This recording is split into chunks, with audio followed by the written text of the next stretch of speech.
Hang on, start again. Go now. Can you ever imagine what it would be like to be completely blind, to be born without eyes, and to not know what anything actually looks like?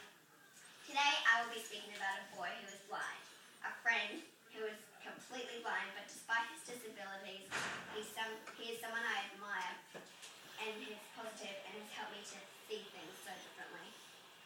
And to imagine getting up each day, preparing a breakfast, sitting exams, having lunch, meeting new people, and living a life as normal as possible. Blake Hyson is a very special family friend and has lived without eyesight for his full 16 years of life. He has had to use his 4 senses throughout his life and his family. He often bangs into things or knocks himself at times, but the thing I mostly like about Blake is he doesn't let his disability stop him. Sense plays a huge part in how he sees his world, and it is so important to him. It also Smell also triggers how he feels and brings back memories. It can warn him if a bad situation comes up, or if a wall is right there in front of him. For example, walking around at home and his nose smells something bad like dog poo or water, he warns himself not to go near that area. Smell helps create pictures of people, food, and scenes. Blake can smell fear in the air, a tense atmosphere, or even when someone new walks into the room. Sometimes I close my eyes for a few seconds, but I don't know what he truly experiences. Maybe when I'm playing Blinds Man's Block, when it's really dark, we can get an inkling.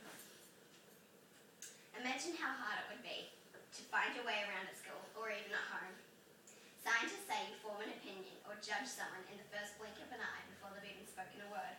Would you judge a blind person the same way you judge a person who is able to see? Blake loves to sing. He has an amazing voice and has sung a solo at the Dawn Parade on Anzac Day. He is in charge of the talkback radio at the Mooloolaba Surf Club. Blake can also type and read with a screen on a special Braille computer program. One day, I would imagine the colour red as being as hot as a boiling potato, or the colour blue as being as cold as an ice cube. What I really like about Blake is he is always interested in others and has the funniest sense of humour. He has taught me to be grateful for the things I have, not just material things like nice new clothes or a lovely bedroom, but for the things we perhaps take for granted at times.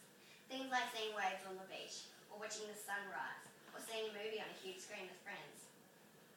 Sometimes I close my eyes and wish for a day that I could share my eyesight with someone like Blake. As I said before, would you judge a blind person the same way you would judge a person who is able to see or think less of them because they couldn't do certain things? Or would you find it in your heart to admire them and respect them for getting on and being positive no matter what? I know I admire Blake, and although I sometimes help Blake to see where we are going, in the truth, it is Blake Hyson who has helped me to see the world